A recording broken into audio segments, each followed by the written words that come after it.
Hello and welcome to a brand new episode of the Nerdpocalypse podcast. I'm your host, Jay. I'm here with my co-host, Micah. Hey. All right, guys, just us this week, continuing the ongoing feud between Mike and Terrence. They refuse to be in the studio at the same time. It's more of a Superman Clark Kent situation, I think. Yeah, we are both the same person. Yeah, everyone knows that. Don't watch any of the other previous 300 plus episodes that proves that to be incorrect. There is plenty to talk about this week. There's a lot of information coming out from San Diego Comic-Con, so there may be kind of breaking news as we're doing the show. Yeah. But there certainly will be a ton of things to talk about next week. Mm-hmm. With that all happening right now. And I won't be here. Oh, that's right. You're off next week. Yeah. Cool. So then Terrence likely will be here, right? Yeah. Yes. Your alter ego. My alter ego will be here. It's so ridiculous. All right. So checked out this week. I forgot to mention this last week, but I watched Vox Lux. This is the Natalie Portman film. This is a strange movie. And I really, really dug it. It feels very similar to Black Swan to me. Okay. Yeah, and I'll just say that. So the premise is this young girl, she's like 13 or 14 years old. When she is in, like, don't read the plot in Wikipedia because it tells the entire story. But the idea is that through a tragic event when she's in high school, she ends up writing this song and becoming this musician, right? Yeah. And she gets discovered, and the song that she does goes viral and becomes this really big song. And it's interesting because the young woman who plays the young version of Natalie Portman's character also plays Natalie Portman's daughter when they fast forward into the future and Natalie Portman is an adult, which kind of fucked me up at first. I was like, wait, what? I thought that was supposed to be her. It is. But the girl plays both characters. So she becomes a superstar, and she's fucked up by she's fucked up by how she became a superstar and how, like, the craziness of being a superstar is coupled with just her rise, and, you know, just being a young celebrity is just weird. And she's got this really tight relationship with her sister and all this other stuff. And then her manager is Jude Law. And it's interesting. The ending goes in a direction I was not expecting. Yeah. And it's meant to, the ending, for people who haven't seen it and who are planning to watch this, the ending is meant to be taken literal. Okay. Which is super fucking interesting. And it makes you, like, when you find that out, this thing is said, like, this is what happened, it makes you kind of want to relook at the entire movie because of all of the events and how her life ended up the way it did. It's really good. And Natalie Portman is very, very good in it. Quiet as it's kept, Natalie Portman is, like, a very serious actress who gets put in a lot of seemingly, like, bullshit roles a lot of times, but then does really serious things from time to time, too. Yeah, I mean, just because, you know her as Padme, right, doesn't mean that, she's not... or Jane Foster, right? Yeah, doesn't mean that she's not a legit actress, you know what I mean? Like, right. I've always been a fan of hers. She can, she's got the chops for drama. Yeah, I mean, Black Swan is a perfect example. I would prefer her over, what's her face? She was the white woman of the moment. Oh, Scarlett Johansson? No, that's this moment. Last moment. What's that girl's name? I'm just a regular girl. Jennifer Lawrence. Yeah. Oops, I'm just a regular girl. I eat sandwiches just like you guys. Right. Yeah, relax. We get it. I'm playing Mystique for a paycheck. Yeah, I think she's better than her. Oh, yeah. I mean, in fairness, she's completely wasted in those Thor movies. Yeah. Like, which is really, she just plays Thor's girlfriend. How awesome would it have been if Thor, kind of passed the mantle on to Jane Foster? Oh, like in the comics at one point. Yeah. Like, I mean, I'm not mad that Tessa Thompson is now Queen of Asgard, but, right.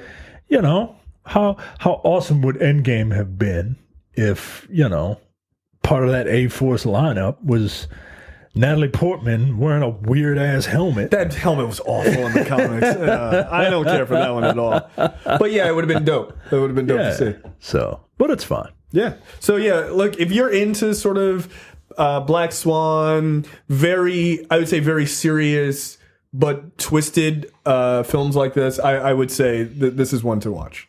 All and right. like the trailer has this moment where she's in this music video and she's on the back of a motorcycle and this guy is wearing a full face mask. You know that mask that the people are wearing? It's almost like a reflective mask that they're wearing in the Watchmen TV show trailers. Yeah. It's supposed to be like the Rorschach kind of people, but some of their masks are like mirrored almost. Well, he's wearing something like that, and it's very fucking weird. And it's like riding on this motorcycle in this tunnel or whatever. But it's just there are moments like that are just really beautiful and just bizarre. But that ties into some other stuff that happens in the movie too. That's fucking nuts. So yeah, Vox Lux is an interesting one. All right, science and tech this week. Elon Musk. Look. If you want to do this, you're a fool. You're a fool.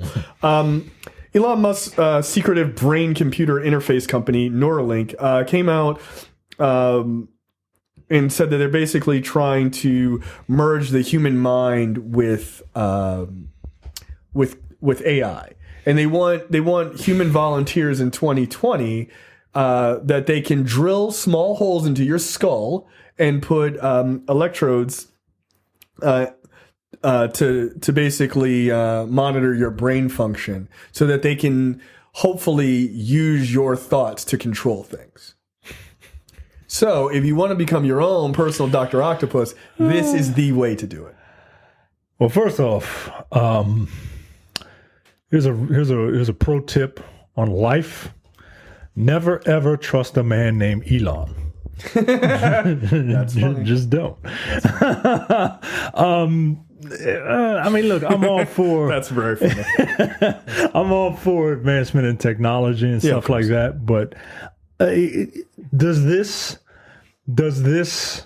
just a little too close to being dependent on technology? Yeah. Like I don't necessarily want. I don't need to move things with my mind. I don't need to. I say that as a person who cannot move things with their mind. Yeah, right. Because I feel like we're getting ready to walk into a giant glass house. Right. So just because this is very early on. Right. So look, just take everything that I'm saying with a grain of salt because y'all know me. I'm a hypocrite of the highest order. But I feel like I don't need invasive surgery on my brain unless I have to have it. I don't want elective brain surgery. Yeah, that feels like a bad move. Like I was reading something about some chips or something that are being installed, like a rice-sized chip being installed in people's hands, a la Demolition Man. Yeah, to open doors. Yeah. No. Look. Click. I mean, work your forearm muscle a little bit. Right, it's fine. Right. I'm not. So this feels like a very not Cyberpunk 2077. This is like Cyberpunk 2022. Yeah. This is like way too early. I feel like I'm not sure I'm ready to do this. Now I say that, and the reason why I say we're going to live in giant glass houses here is the idea of augmented humans is definitely going to be a thing in our lifetime. Sure. And I'm definitely going to do it. See, now look. Depending on what the benefits are. We're talking about this from two able-bodied people, right? Right, that's true. Like, we're definitely biased in that. Right. Like, if you think about people who have lost limbs or, motor functions or something like that. Yeah.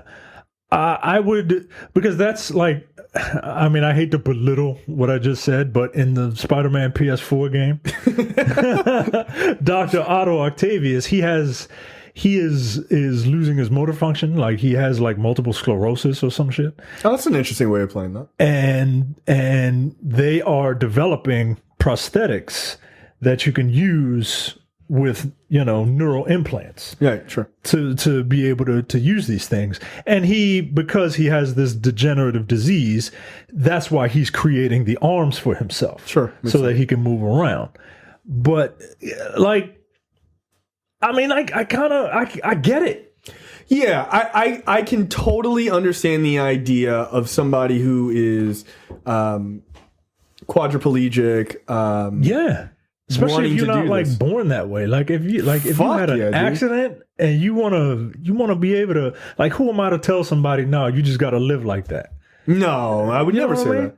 So, look, if you want it, look, I can 100% support the idea. If you want to get Dr. Octopus arms and you are wheelchair bound and you're like, nah, fuck that. No, I 100. Actually, it's not even that I think that's fine. I support. Right. You should do that if you were given the opportunity. You're cool with it. Hell yeah, and become a supervillain. And we need superheroes, so it's fine. And look, just test it out, because I would squad as a kid. I would really like some Dr. Octopus arms, right? Like, I don't want to have them permanently on. I want to be able to take them off. You know, that's got to be like, I got to do a lot of deadlifts. You know what I mean? To carry that big ass, those big ass arms. But like sometimes, like I'm a giant child, so sometimes when I come out of the metro stop at Metro Center here in DC, and there's just a fuck ton of people like all crowding the escalator, right? Sometimes I imagine, like, what if I had Dr. Octopus claws and I could just like bam, bam, bam, bam, and just bypass all these fucking people so that I could get on the fucking train? Now, see, I feel like you're using your newfound powers poorly. You use those arms to swat groups of people off the escalator, and then you just walk up. But I mean, look, in all seriousness, this is very interesting. It says the basic gist of the company, which Musk repeatedly claimed would eventually connect human brains to the internet, has had some success in reading the brain activity of lab rats. The company announced that it plans to begin testing its technology on human volunteers in 2020. Here's the thing. I like the idea of helping people when they need help and can do these things. I don't like the idea of a guy who can't get the Hyperloop done doing it. Like, I just don't. This company is not FDA regulated. I think there's also a thing that people should be aware of. But it is interesting. This is kind of funny coming from a guy who said that AI is going to likely destroy us anyway in the next couple of years. But now he's like, hey, why don't we join up with AI? I'm like, that's not going to save us. They're just going to use our lifeless, dumb bodies as like fodder to throw at other humans. This is how Terminators are created, guys. Yeah, don't do this. Like fucking living tissue of a metal endoskeleton. Like this is the beginning of that shit. We are entering the dark fate of the Terminator universe with all these neurological implants. Yeah. So so let's get real. Let's talk about something that absolutely matters. Given a future, a cyberpunk 2077 future, and augmented, things are available. What are the things you're signing up for? Because let's get real, we're going to do it. What do you mean? What am I saying? Like what mods would I install? What mods you to make me a better person? Yeah, what mods you get? So I have this weird thing where I'm very practical and pragmatic. I would want to know every language, like because I would. Oh, the Buttigieg chip. Because I want to travel and I want to go places. I want to be able to. I want to be able to. I guess a lame superpower to have. Yeah, they killed that X-Man. Like right. Yeah. Like, what are you gonna do? Interpret? That's your mutant power? Interpretation? Yeah, interpret these bullets. Right. No, what would I want? I mean, like, I have a feeling that like anything physical. Like, unless my actual organs, like, unless my actual body is reinforced, like, you can't be like, oh, I want to run faster and jump higher, because then that's like a lot, right? Like, yeah, you have to get a new heart or like some sort of way to pump blood faster to your extremities. Yeah, because if if I could run faster and jump higher, I would run faster and jump higher. Like, if my body's not trained for that, I'm not going to be able to fucking jump 10 feet in the air and land okay. I understand that. I would get some sort of augment that allowed me to pump more blood through my body. like some sort of augment on your heart that would allow you to maybe push more blood. You know, augmented lungs like an and things like that. adrenaline dump. Like if I could get an adrenaline dump on command. Yeah, that'd be kind of dope. Yeah. You wouldn't have to buy pre-workout anymore. No, yeah, you just be like, let's rock and roll. I also like the idea of doing math in my head, like high level math. For what? Never know when you need it. You never need it. Of course you do. You have here. Look, it's right there. It's right there. What are you, a teacher from 1985? Get out of here. I'm trying to think of practical things because you can't mods can't make you fly. Oh yeah, that's a good vision would be a good one. Like that Eagle Eye vision. Like that Marlon Wayans movie where he I saw that movie in theaters. Where he was looking at this girl's ass. Yeah, Senseless. He was looking at this girl's ass, and then he was like, "Supervision." yeah, supervision. So that'd be pretty good. Super hearing would be good. Bigger creep. Yeah. I mean, if you're not going to use your powers for creepiness, I don't understand why you're even getting them. Super hearing would be good. Yeah, I feel like a gun hand, like a Barrett style gun hand would be helpful, but more of like Claw had in Black Panther, like I have a hand, but then it disassembles into like a gun at any time. Because I'm not sacrificing my hand just to put a Gatling gun on it. Yeah, no, I'm not. I don't want to actually be Barrett like 24 hours a day. That sounds like a bad move. Yeah, that sounds like a pain in the How do you ass. wipe your ass? You got just a giant cannon hand. Yeah, right. How do you open doors with your left hand? Weird. Yeah, that's the reason why Barrett is stupid in Final Fantasy VII. I think augmented vision and hearing would be really, really good. And then whatever that thing is they have in the Matrix where they just like upload information, like how to fly a helicopter. Yeah, I just want to be able to know shit. Yeah, that would be when dope. I want to know it. And then that would give people even less of an excuse to not know shit. Yeah, how would that change society, right? If everyone could instantly know They wouldn't anything. do it. They wouldn't do it. You don't think so? No, because you can instantly know anything right now, and people don't do it. Yeah, it's true. Like I still, when I read books and I see a word I don't know, I look it up. Yeah, I look it up. Because, like, I want to know what that shit means. People don't do that. People don't look up the shit that they see on the news. Oh, see, that to me would be super fucking cool, right? And then somehow that information had already been filtered to know that it's the truth, like it's a fact, right? Like just knowing facts, just being able to just be like, oh, it's actually X, Y, and Z, right? But like we were talking I would about, fucking use that all the time. But like we were talking about privately upstairs, that cognitive dissonance, like I know, like people would choose to ignore it because they people are choose the to worst. Ignore everything now. People are the fucking worst. No, I think you hit the nail on the head with vision and possibly that's as high as it's ever going to get. That's as high as because everybody wants better vision. Everybody wants better vision. They don't necessarily want to hear better because, I don't want to hear what you're saying. Nope. I don't care what he said. I heard what I heard, right? Yeah. Everybody wants better vision. Yeah. How many people go to sporting arenas and you get the cheap seats, right? You're sitting all the way up at the top of the stadium. You're freezing your ass off. But then you can just use your Marlon Wayans vision and just, bam, see the Perfect fucking, HD. Yeah. Yeah, vision would be really a big deal. Man, I would really fuck lens crafters up. You know what? Good. Well, they're all owned by the same. Luxottica? The implant would be made by them because they own the massive monopoly of glass companies all over the world. So they would be the ones to do it. All right, next up.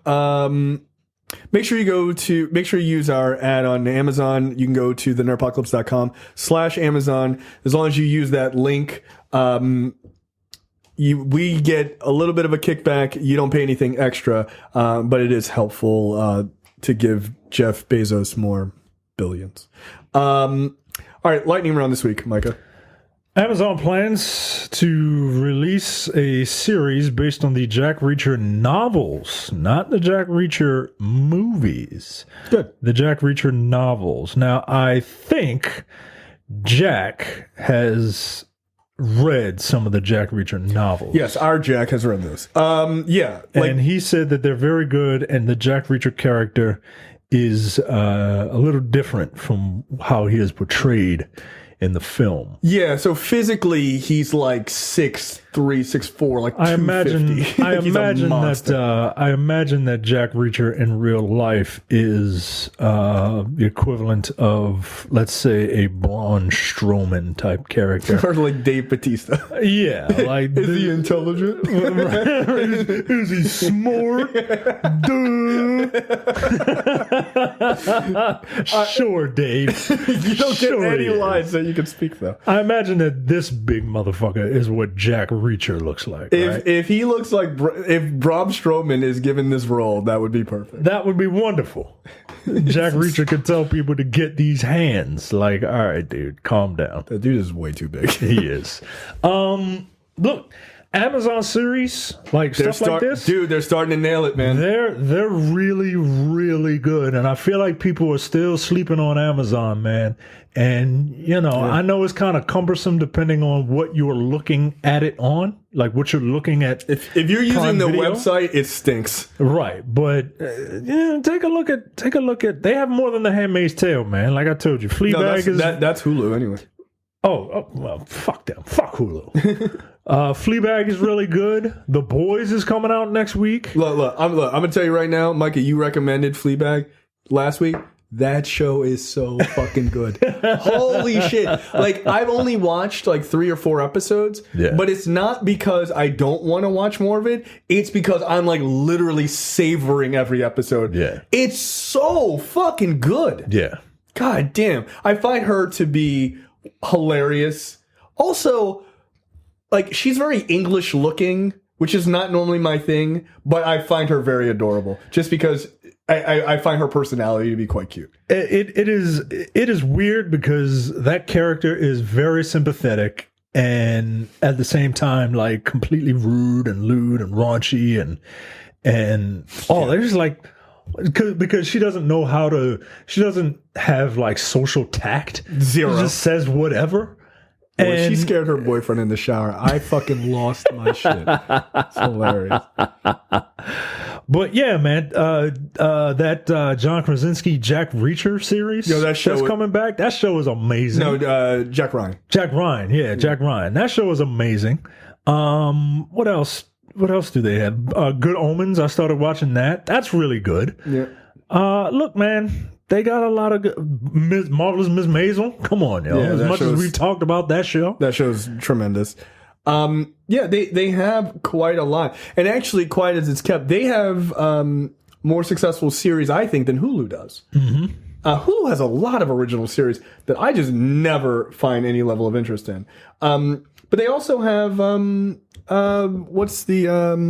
they have Electric Dreams, which was very good. Mm-hmm. I enjoyed that. And they also have The Man in the White Castle. Yep. Or The Man in the High Castle. I heard Hannah was very good. I heard Sneaky Pete is very good. Hannah is okay.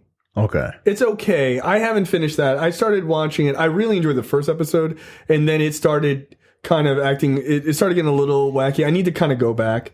But yeah, Sneaky Pete is supposed to also be very good. The Romanovs is good. Catastrophe is hilarious. Like... Yo, there's a lot of really good stuff on there. Don't sleep on them. Yeah. And no, Amazon, I feel like they need to just build a solid section on their website that makes it really easy for people. Yeah. And they've kind of revamped. Oh, Patriot is also very good. They kind of need to revamp, and they've been working on it. How it's presented on like Roku and things like that. They need to get their marketing up. Like. Yeah, because a lot of people have Amazon Prime and probably don't know that they have access to Amazon Video. Yeah, that's correct. Like, and the thing is, Bosch, I watched about half of the first season. I just fell off of it, but that's pretty good too. Yeah, that's a good like murder mystery kind of show too. So I am Forever is good. I am. So when Amazon says it's going to do a Jack Reacher, yeah, I'm down for it. Yeah, absolutely. So we'll see. I mean, no word on. Casting or anything like that. But also remember they're doing that Lord of the Rings series too. Yeah, I mean, I mean, I know you don't care about that, but I think that's going to be it's super big probably going to do gangbusters, as they say. Undeniably. Sorry, so go ahead. Next up, Marvel's Agents of S.H.I.E.L.D. to end after season 7 on ABC. Now, that's the headline from Dateline. Deadline. To end after season 7 on ABC. Do you think there's a specific reason why they put that there? Yes. Yeah, I do.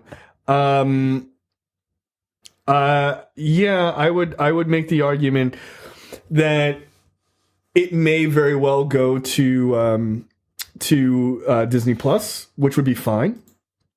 I have no problem with that. This latest season has been good, not great. I kind of fell off. I haven't even watched last season, let alone this season. Last season was, I thought, quite good. Okay. But this one is interesting. I don't know if that was the season finale that I just watched. It felt like the season finale, but there might be a couple more episodes left. I'd have to check.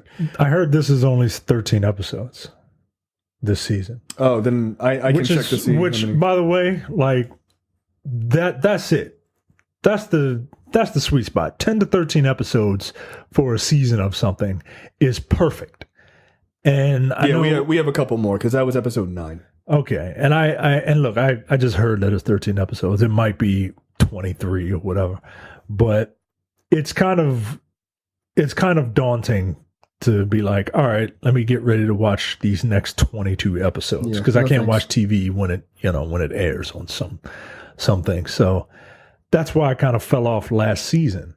But if I knew that these were 13 episodes and I could just kind of bang them out, yeah. So yeah, it's not so bad. But look, even if it ends permanently after 7 seasons, I'm okay with that. 7 seasons for a show is pretty good. 7 seasons for a show, particularly this show, where after that first season, nobody thought it was gonna make it. Yeah, like you can front all you want and be like, "Oh no, I was a fan from the beginning." Like, nah, yo, that first season was real shaky. That first season was bad. Real shaky. It was bad. Look at the Ghost Rider season compared to the first season. Yeah. Oh, it's not a question. Right. So, and from what I understand, they get progressively better. So, yep. I'm just curious about that whole to end on ABC thing. Yeah, we'll see. We shall see. Look, like I said, this season has been good, not great. I found the story to be kind of okay. Some of the direction has been a little wonky. Mm-hmm. Like they're trying to find this like comedy balance in some of the episodes, which I thought was like I didn't think it was super needed. But overall, I like this season. But yeah, I mean, if it ends after 7, that's fine. The only thing that I would say is some of these characters should make it into the MCU proper. That's what I'd like to see. Like Quake to me should make it into the MCU. She's a fucking superhero. Like there's no reason why she shouldn't be able to show up as an actual hero in this world. Do you think they would bring Coulson back, or does that mess up everybody's, because as far as I know, well, I guess it doesn't really matter, right? Because Steve is old and retired and Iron Man's dead. Right. I mean, you think they could bring Coulson back? I think you could bring Coulson back at this point, right? Because that was the whole thing is you can't bring Coulson back right away because then it undercuts all of the stuff of Avengers. Right. Yeah, we've had time travel. We've had time travel. There's been a giant purple guy who's shown up. Yeah. Spider-Man exists. Like there's so many other things in this world. For him to show up now, it'd be like, holy shit, you're back. Okay. Like that. I don't think any of the characters would find that all that bizarre. I don't think they would find it bizarre, but I think the two principals, Cap and Iron Man, Nick Fury used his death. Well, I guess he actually really did die. He used Coulson's death as the reason for them to, find common ground and form the actual Avengers. Right. And if Coulson came back when those two were alive or active, I mean, I gotta feel like at least Tony Stark would be like, yo, you lied to me just to fucking do this shit? Like, how long was he? I don't know. I agree. It feels kind of odd. I can't imagine his character would be like, yeah, that's fine. Oh well, Right, but I'm saying now that they're gone, I'm sure. I mean, who the fuck knows Coulson? Thor would be the only person who knows him. Yeah, son of Cole. Yeah, he would be the only one that knows. Yeah, Thor. Let's say, and Thor's off world. So he would come back, and everyone would be like, who's this guy? and actually, maybe the only other person who might recognize him is Captain Marvel. Remember, because he was in her movie. But she didn't know that he died because she was off world. Right. So she has no idea. Right. But she might recognize him, but that would be she would recognize him, but yeah. So you could bring Coulson back. I'd like to see him back in the MCU. I would love to see Coulson back, man. Like I like Clark Gregg a lot. I really thought, and I didn't know how. I just knew that in Agents of S.H.I.E.L.D., the season that came out before Endgame, they were in space. Yeah. And I was hoping that, because everybody knows there's going to be a climactic battle, right? Even before the movie came out. I was hoping that at one point in that battle, you would see S.H.I.E.L.D. That's what I was hoping to. Yeah. It felt like a missed opportunity. Like, you want to see Agent May be the fucking cavalry, right? Yeah. Like, you want to, you need, because these people are, they're no better than Hawkeye and Black Widow, right? Like, they're just highly trained human beings. Right. And if they can be on the squad, if those two can be on the squad, then I want to see Agent May and Agent Coulson. At least those two. And quick. Quick's got, I just felt like it was a real missed opportunity. And granted, don't get me wrong, I loved Endgame and I really have very few complaints about it. But it would have been something else. One of those portals open and that team walks out. Yeah. Like Mac with his fucking axe gun, like it would have been a fun moment because that for people who tangentially know those characters, it'd have been like, oh shit, okay. But for people who've super been watching the show and like are into it, that would have been a massive pop for them, right? And then I'm sure it would have been like, but why didn't they bring back the Daredevil? And all right.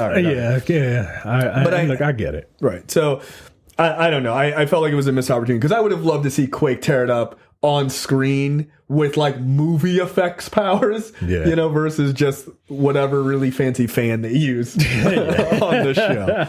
And before, it probably wouldn't have made sense storyline wise, but that's why writers get paid the big bucks to make it make sense. I mean, look, Doctor Strange asked Wong, he was like, "Did you bring everybody?" And he was like, "You want it more?" Been like, yeah, what about the Agents of S.H.I.E.L.D. dudes, man? They're on it. They're on ABC, Friday nights. Yeah, it's been 5 years. Like you can bring them in. It's cool.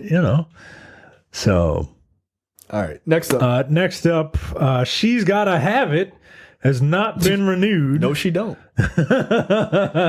She's Gotta Have It. We don't gotta have it. She's Gotta Have It has not been renewed for season 3 at Netflix. It kind of sucks. I like She's Gotta Have It. I like everybody in that show. I have not seen the second season yet. The second season is not as good as the first season. Okay. There's way more drama and human interaction with the first season, whereas the second season just feels like 9 or 10 disparate episodes. It has an overarching they're disparate episodes, but they are in chronological order. There's no overall story, right? Like the first season was basically, how this woman is juggling these 3 guys, and then everything kind of came to a head. Whereas this one is more about like her just kind of, going through life and trying to make it as an artist. Which is fine. But I think the first season had more of a coherent story to it. Okay. Apparently, not to say that the second season is not good. It really is. Apparently, the second season shows a lot more. Asshole. Like her whole asshole in the first couple of minutes. I think Terrence said 4 minutes and 37 seconds. Wow. Okay. Yeah. DeWanda Wise was going down on her girlfriend at the time, and just like right there, bam. Like, oh. All right. Who you winking at? Yeah. Apparently. I feel like this ends at a perfect time because my argument has always been that DeWanda Wise would make a great Storm in the MCU. I am okay with that. Yeah, I don't see why not. I don't know if she can do an African accent, but neither could Halle Berry. So. You're right. Yeah, I'm fine with. Look, it was a good run. Damn, she is super fun. And she is super fun. Yeah, she is off-puttingly attractive. Like, it makes me uncomfortable how attractive she is. Like, watching that show, I'm like, Jesus Christ. Like, I can't concentrate on the script. It's the eyes, man. Like, it's the eyes. Yeah, she's beautiful. Hello. Yeah, okay. I mean, again, I'll eventually watch the second season. Obviously, I'm definitely not in any rush at this point. Yeah. All right. Next up, this news broke today during San Diego Comic-Con that Edward Furlong will return as John Connor, and Terminator Dark Fate will be rated R. Good. That makes me very happy. Yeah. Apparently, Edward Furlong, there were a couple of news stories about... because I wanted to see what Edward Furlong looked like now. Yeah. And there were a couple of news stories about him training with Arnold Schwarzenegger dating back to 2017 and 2018. Oh, shit, son. So, he was trying to get in shape, trying to get himself clean, trying to get in shape. Yeah, because he had issues with drugs. Yeah. And, John Connor is coming back, folks. Like, this is, and look, James Cameron did his job, right? He's coming in there and he's giving big ups to this movie, right? Because that's what he's supposed to do. I don't trust a goddamn thing James Cameron says. No, you can't, because he was like, I can't. Because I'm pretty sure he was like, Salvation was like the shit. Yeah, he was doing the same shit with Salvation, and now in fairness to James Cameron, I think he's much more involved in this new one than he was in the other Terminator movies, besides the ones he directed. So one can only hope that he gave a shit enough. Like, Cameron didn't even produce Terminator Salvation. I think we're thinking of Terminator Genesis is the one that he came out and he was like, that's the one where he came out and he was like, it's the one. It's coming back. I was like, nah. He ain't produced that one either. No, but he did come out for... He came out for the Genesis, though. Right. He did come out for Genesis and was like, oh, this is amazing and you aren't going to believe it and this, that, and the other, right? Nah. Like, where's the check? Like... he's producing Dark Fate though, so he is actually putting his money where his mouth is on this. Story by James Cameron. All right, see, that also matters. Yeah, that does matter, man. That matters a lot because I don't know if it had anything to do with Terminator 3. That wasn't great. Rise of the Machines. Yeah, didn't care for that. Was Salvation after Terminator 3? Yes. Okay, and that's when I stopped because I said I can't take this shit anymore. Like an abused spouse. It made me just not like the series anymore, and I didn't even bother with Terminator Genesis. Yeah, so just so we're clear, Terminator 3, Rise of the Machines, Cameron had nothing to do with that either. Not story by him, not produced by him. All right. So Cameron coming back to produce, and the story also being worked on by him. Amongst other people, that does say a lot about where this movie possibly could go. All right, look, you're saying all the right stuff. Look, and we have discussed this. This is it. We did a whole episode titled this. This is it. Yeah, if they don't get this right, I'm done with this franchise. I'm done.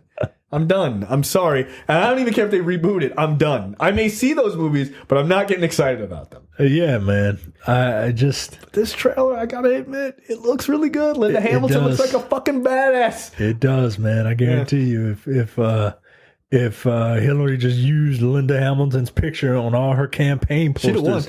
She'd have won. It's just her with a shotgun or a fucking bazooka on a bridge. Or just blowing up a box that says MAGA on it. Wow, she's awesome. Yeah. Were the other Terminators R-rated movies? I mean, I gotta believe they were, right? Oh, I think, the first one definitely is. I mean, no, I'm talking about 3...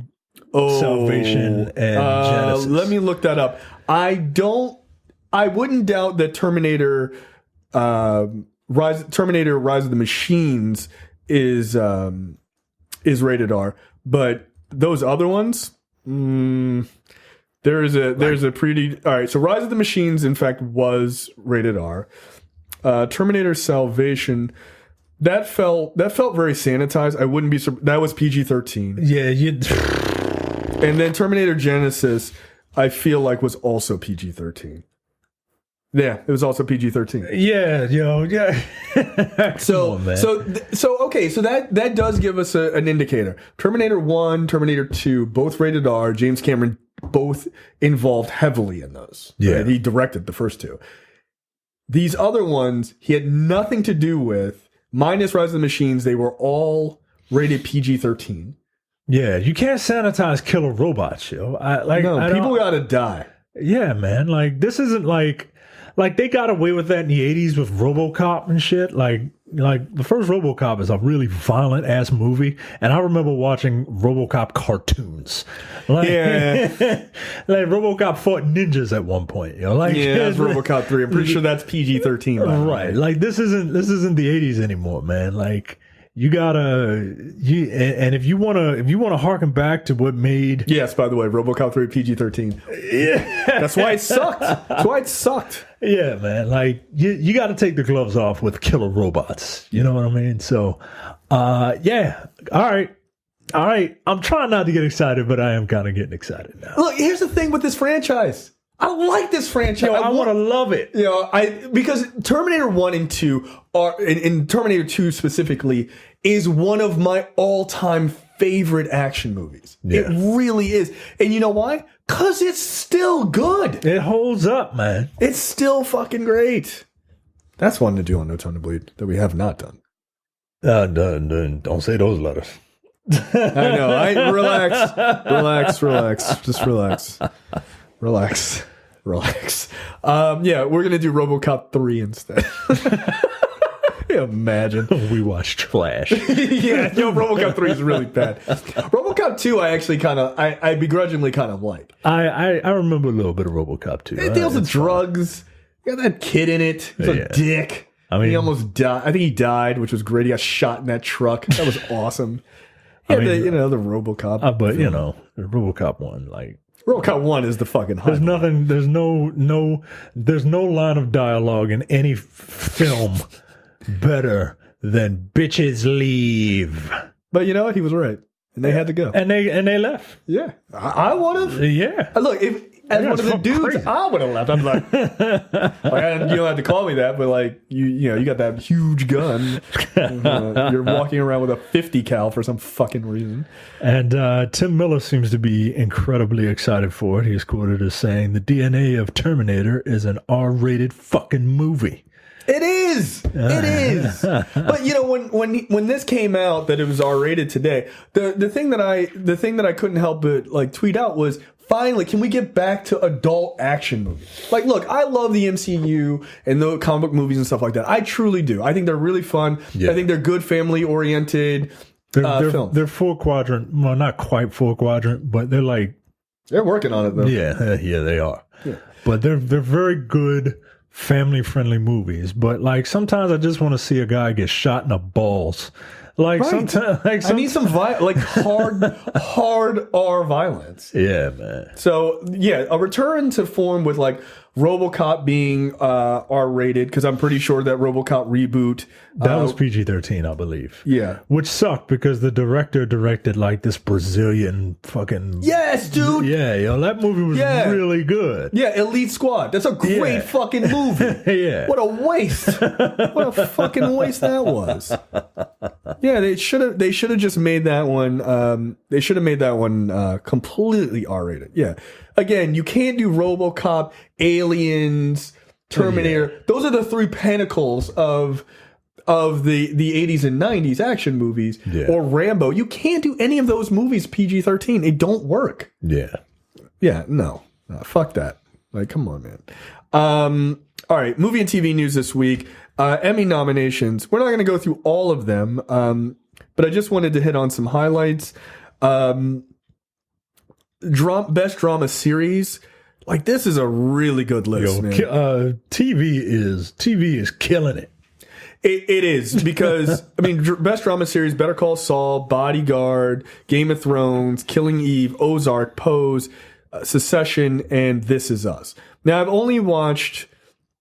I've watched all of Bodyguard, all of Game of Thrones. I haven't watched a new season of Killing Eve. Ozark, I love. Pose, I love.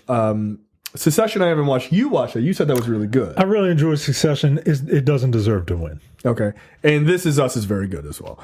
And Better Call Saul, I've only seen a couple episodes, so I really like it. I really like Better Call Saul. It doesn't deserve to win. Okay. I'm kind of partial to Killing Eve, and understandable. Look, I haven't seen Pose, but apparently it is bringing grown ass black men to tears. Yo, it's so good. It's so good. It's so good. I didn't cry because I'm a man, but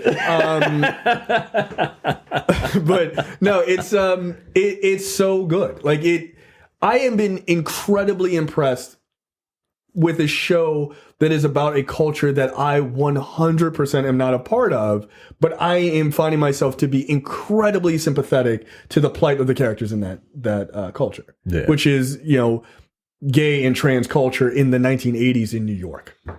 Yeah. Like but Billy Porter alone, like, he's worth the price of admission, dude. Like, he is. He's so fucking good on that show. I might see if I can get my wife to sit down and watch it with me. It's on Netflix. TV is her, like, my movies are my domain. TV is her. Dude, I think the two of you would really dig it.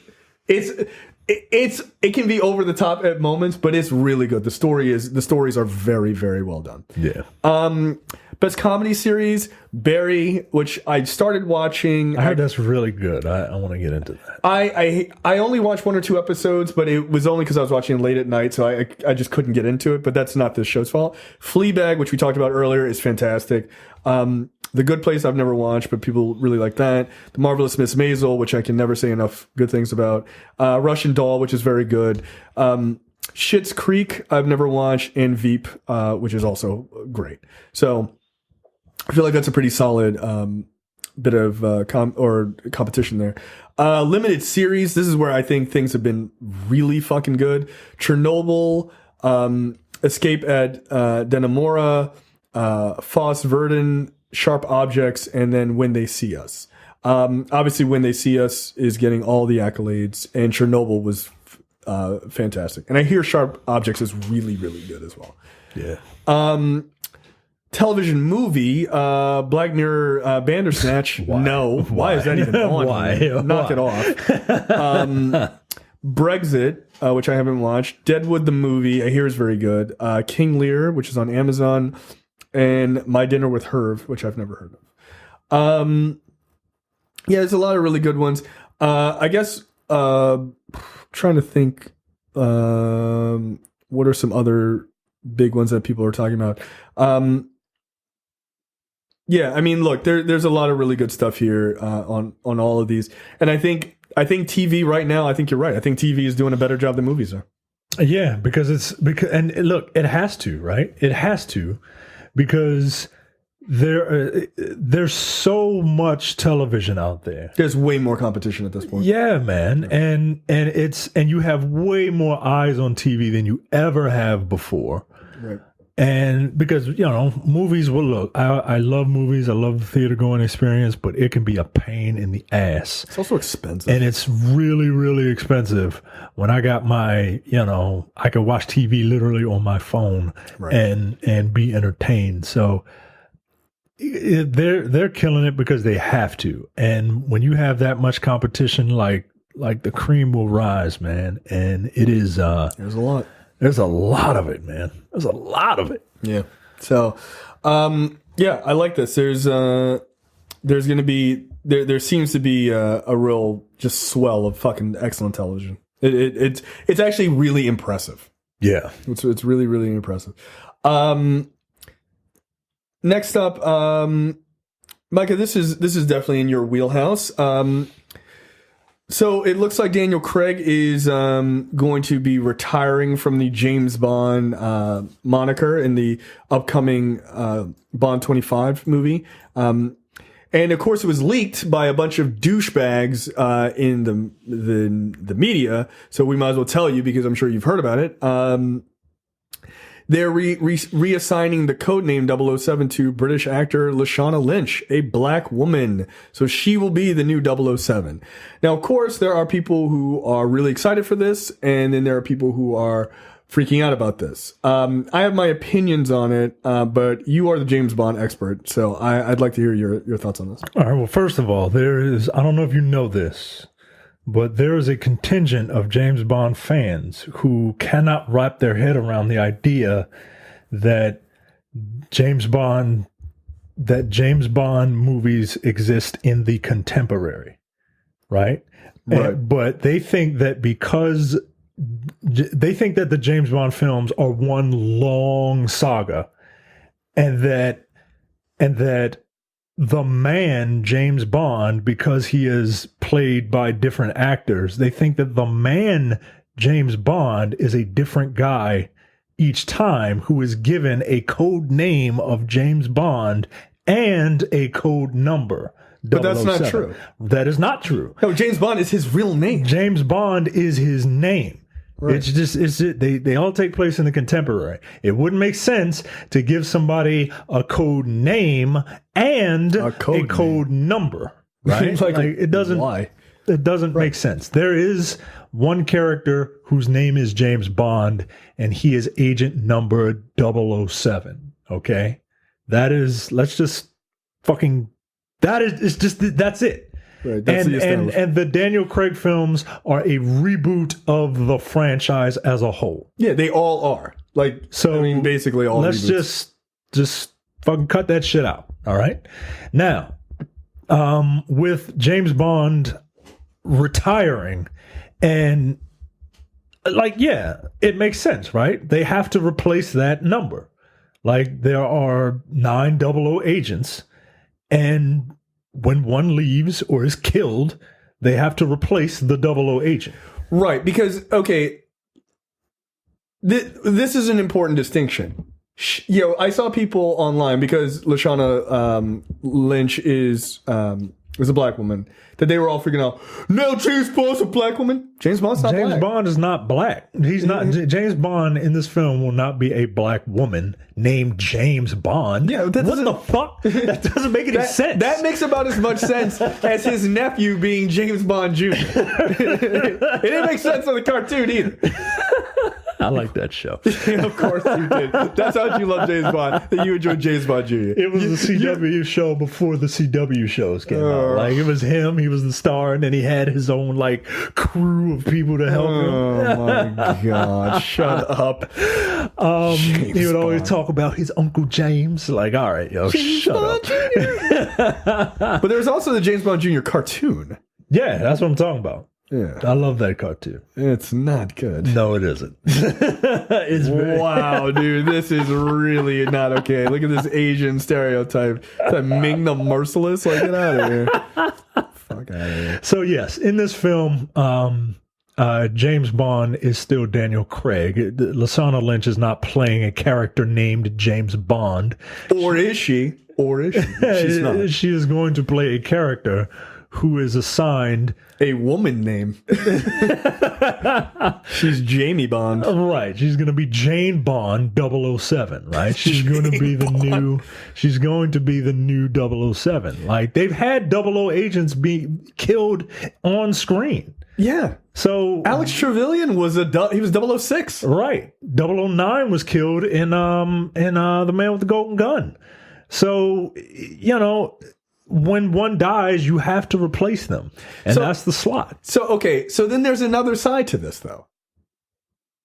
Which is, she's the 007 in this movie. Yeah, guess what, folks? She's not going to be the new James Bond. She's not going to be the new James Bond, and she's probably going to die. Yeah, that's probably what's going to happen. She's probably going to die, guys. Like, this is why I wish they hadn't spoiled this. Because what the expectation is, okay? It is what is today's date? We're gonna predict the future. We're gonna do a fucking Johnny Carson like Kruskin the Magician shit. It's July 18th, 2019. The first weekend or second weekend after Bond 25 comes out, this will be the new narrative. If she dies in this movie, that they only put her there so that she could die. And they wouldn't allow her to be the new James Bond. But she's not the new James Bond. She's the new 007. 00 agents die in movies. Right. And I wish they hadn't spoiled this, because that is going to be the narrative that people are going to assume that somehow halfway through the movie, James Bond is going to retire and then she's going to be James Bond. And that's not how this movie is going to go. Right. James Bond is probably going to retire in the last 15 minutes of the movie. She's going to come on as 007. She's going to get fucking murdered. And then he's going to be like, I guess I'll come back out of retirement to fight the bad guys who took her down. That's probably what's going to happen, guys. This is probably what's going to happen, right? James Bond will already have been retired. Okay, that's He will fine. already have been retired. He will see some sort of injustice happen, or, he's probably still friends with Moneypenny or whatever. He'll see some sort of, I kind of wish she was kind of moving up in his position, but given the way that she was a field agent and then killed him and then got demoted. But it would have been nice for her to move up. Yeah, she straight got, that's right. He got shot off a train. Yeah. But he'll probably come back and be like, all right, I kind of missed his life. Let me back in. And Ralph Fiennes would be like, no, bro, we got a new 007. Allow me to show you Jane Bond. Jane Bond. And her niece, Jane Bond Jr. So I think something like that is going to happen. Look, I haven't really thought about how this is going to work yet, but I'm excited for it. And look, I think guest agents and stuff like this, they don't usually last too long in these movies. No, they do not. But let's hope against hope, right? Like that this character will be alive at the end of this movie and, want to continue onward. Now, the question is, does it happen that she remains alive in this movie? Bond comes back. He regains she's the 007 agent. Bond comes back through whatever circumstance. He's like, yo, I need my old jersey. Like, how much you want for that number? Right. Like, so he's like, he takes the 007 moniker back. Like, here's how it probably will work. He'll save her. And she'll be like, you're the true 007. And he's like, that's okay. You're 006, right? Or 008 or whatever. And then she's in the next movie with a new actor as James Bond who's 007, but she's 008 or whatever. I think I could see that happen. I think what they're going to do is James Bond will get his 007 number back and they will spin her off into her own film franchise. Do you think that's going to... That was the plan for Halle Berry's character. Oh. That was the plan. Now, people really didn't take to that movie. Yo. really didn't take Are you fucking kidding me? There were talks of having Jinx be spun off. But she wasn't an MI6 franchise. No, but a new franchise that can run parallel, because look, it's all about getting dollars. It's all about. Look, I ain't mad about it. Right. So you got your crybaby white people who are not all white people, just the crybaby white people who want James Bond to be a white guy, even if that guy was blonde. Now you like him, but before you didn't until he came on, and it's like, oh, okay. Yeah, it turns out that it's okay, and it doesn't fucking matter. And then you get a whole new class. You get a whole new group of people. Yeah, we're all into this now. Right. And so what is this one? This is 008? I don't know what you would call her. I haven't kind of made the movie in my head yet. But you can't none of the other double O's sound like they don't hit the ear right. Like 007, you've heard it so much. Yeah, it just sounds cool. Yeah, it sounds cool. Nobody wants to be 001. Nah, 002, 003, 004, 005, 006, 008, 009. 008 is all right. Like, it's all right. But yeah, I agree with you. 007 just sounds cool just because that's what you say all the time. Now, that being said, okay, she gets her own franchise, which would be dope, right? Right. Like, that would be fucking interesting, right? A parallel Jane Bond franchise. Right. That they keep switching in and out black women, like, going forward. Yeah. Why not? Why not? You could do it. Why not? And they can team. That can be how they make their own little James Bond shared universe or whatever. You know what I mean? Instead of trying to. That's a pretty slick move. Right. Like, instead of trying to retroactively create like a universe like they did with the Daniel Craig films. Right. Like, they can do that. They have the potential to do that right now. Yeah, that's not a bad idea, actually. I don't hate that. That's actually a pretty good idea. It will be interesting to see how people react, because I did see a lot of just knucklehead, oh, James Bond, black woman now. Oh, I'm angry. Right. That doesn't make sense. It doesn't make any sense. It doesn't make sense. Yeah. Also, I don't like the idea of having her. I want her to be her own person, because like some people are like, yeah, James Bond should be a woman. No, James Bond shouldn't be. You know why? Because a lot of James Bond's bullshit is an arcane. Right. You're a sexist, misogynist dinosaur. Right. Like that's But that's who he is. Right. He shouldn't be some like woke guy like, no, I think we should treat women not as sexual objects. That's his character That's his flaw, guys. Right. Like, that's who he is. That's his character I don't flaw. want woke James Bond. I don't. Right. I don't. I want people to be like, you're a fucking dick. And he'd be like, no, but like, are we fucking? But you want this dick though? Yeah, because it's like his response, and they're just like, "You're right. God damn it, James Bond, you're so charming." Yeah, he's supposed to be a dinosaur. That's the point. Right. Is that he is a dinosaur in this modern world that is always moving just a second faster than him. Right. Like, he's always trying to keep up. And that's what it should be. Having a woman, especially a woman of color, coming in to then take on the persona of this guy who's like this sexual asshole. Like, that doesn't make sense. And look, quiet as it's kept. You don't want a woman acting like James Bond. You really don't. No, you might want a super spy badass. You want a badass, yeah, and that's fine. And I got no problem with that. You don't want a prick, yo. Like, you don't. You really don't want a prick. No, because if it was Jane Bond and she acted exactly like James Bond, people would hate that character, dude. Women and men are not seen as, it's not fair, but they're not seen as the same. Like, there's not like.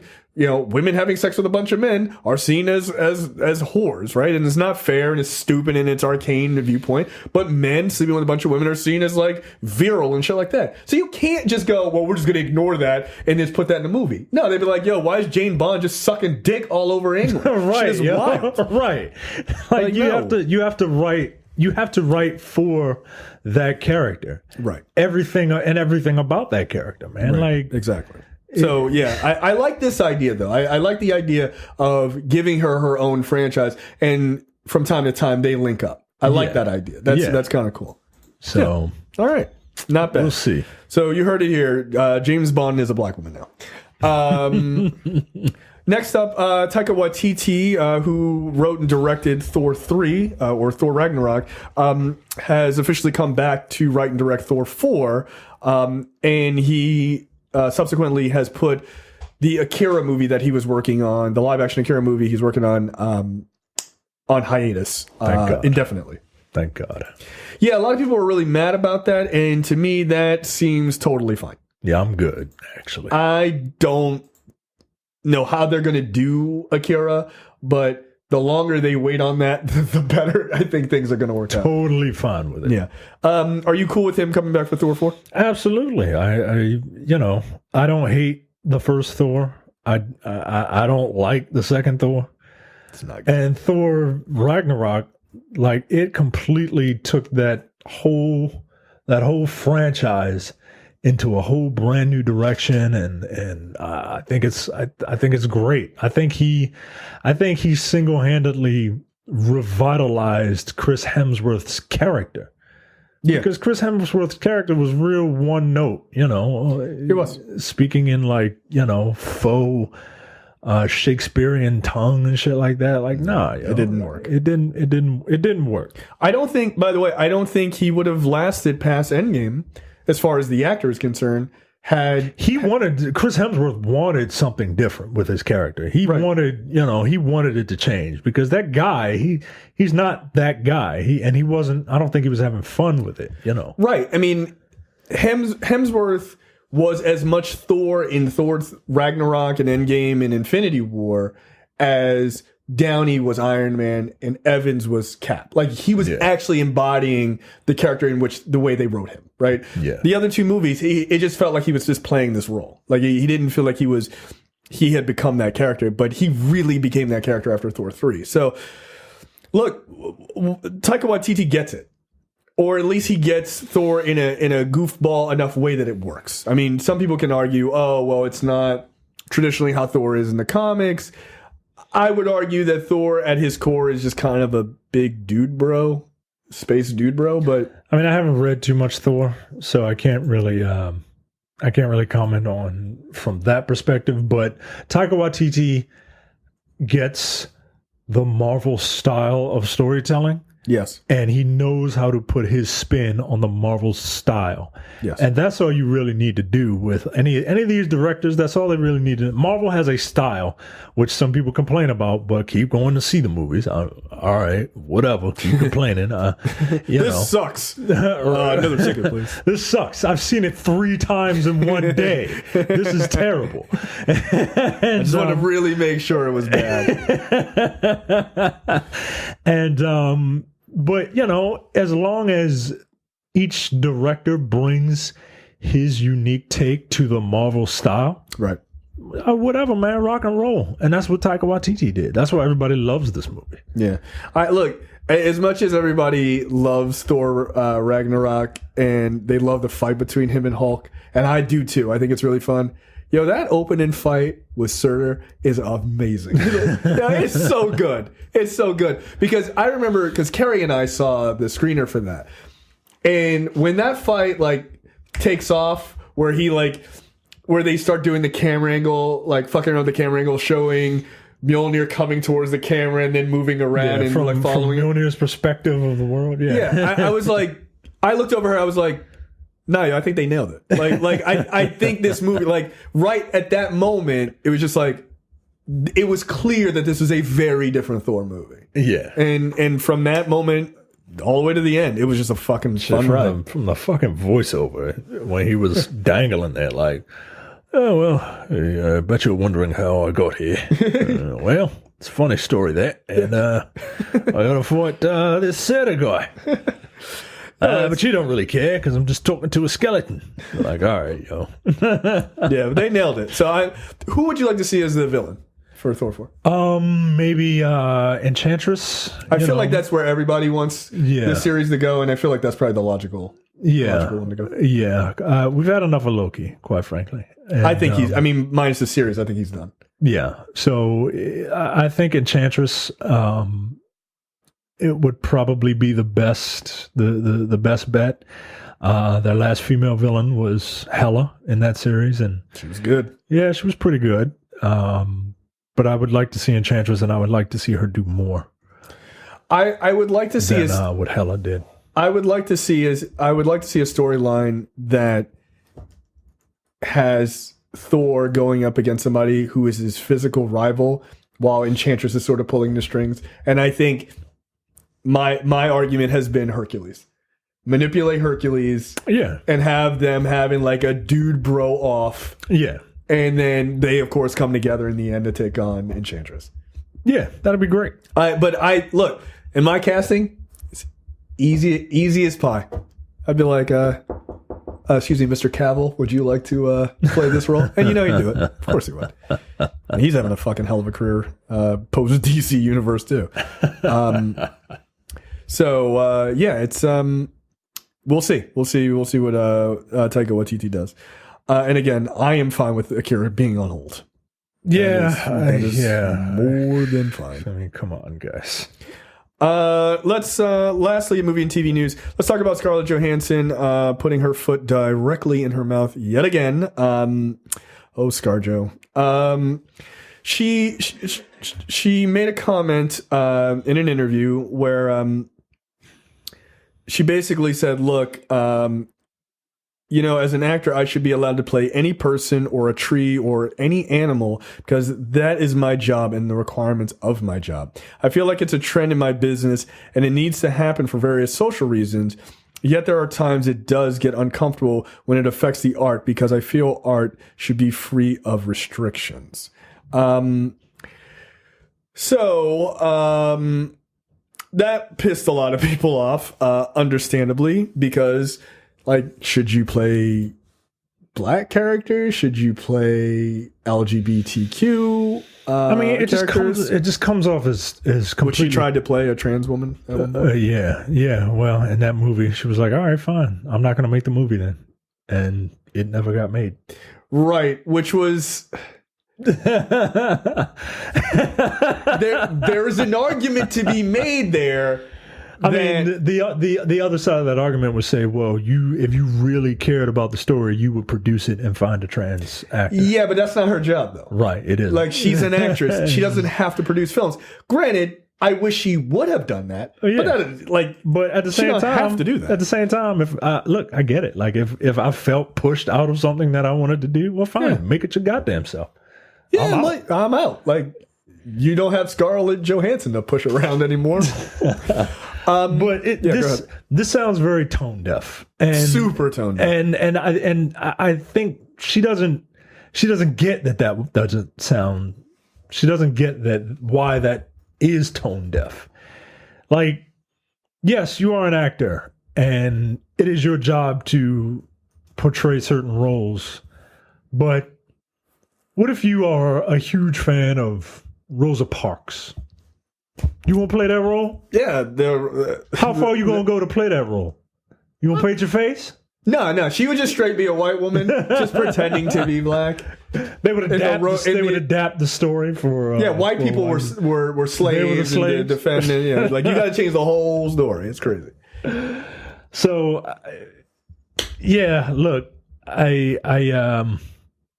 I think she stuck her foot in her mouth. I mean, I'm trying to understand what she is saying, and I kind of do, but you gotta clean that up. Yeah. Okay. So here's the thing, though. She's right. Acting and art should have little to no restrictions as possible to let art truly be art, right? Yeah, tell that to the people not casting people of color. Right. Well, then therein lies the problem, right? Because I thought Trevor Noah actually made some really good comments about this. So I'm going to kind of steal what he said because I think he was a lot smarter than I am. Which he basically said, look, you can play all those roles. You could play the Japanese robot in Ghost in the Shell. You can play, Black Widow in Avengers. You can play the girl in Lost in Translation. You can play all of those roles. That's true. But you don't need Ghost in the Shell. You can play all of those other roles. The Asian actress is likely only going to get the Ghost in the Shell role. Right. So why take that away from somebody, if you believe in the art, why take that away from somebody that might finally get some representation there so that you can play one of a myriad of roles that you can play all year. I mean, I'm sure Scarlett Johansson gets hundreds of scripts every year that she could play a role in, right? She probably does maybe 5 to 10 a year. Yeah. I mean, she's not like a Samuel L. Jackson who's in a lot of movies a year, but let's say Scarlett Johansson does maybe 5 movies a year, which is, with being in the MCU, that's a lot, right? The MCU in maybe 4 movies. And I don't even think over the last couple of years she's even done 5 movies in a single year. Right. But why take away something for an opportunity for an LGBTQ person or a person of color when you don't have to? You have the pick of the litter, right? You could do anything. She's the highest paid female actress. You are a commodity in Hollywood. You don't need to take every single role, Right. no matter what. You actually have the power to pick and choose. Whereas somebody who's a person of color or someone who is considered a gender or sexual minority, they don't have that level of opportunity. So I think that's really at the core of it. It's like, you don't need these roles. So, yeah, I don't know, maybe do something else. Trevor Noah also made a really good point, which was on the other side of it that I hadn't thought about, which is this notion that only gay people can play gay roles or only trans people can play trans roles. Because he says, then that means that only out gay people can play those roles. And only out people, depending on where they are in their transition, can play those trans roles. Yeah. Which means that we as straight folks or non-trans folks are dictating who still can play those roles, which I hadn't thought about. I thought that was a really clever point. Yeah, and look, as soon as you start saying that, people like Neil Patrick Harris, oh, well, you can only play a gay role then. Yeah, because people only think of it going one way. Right.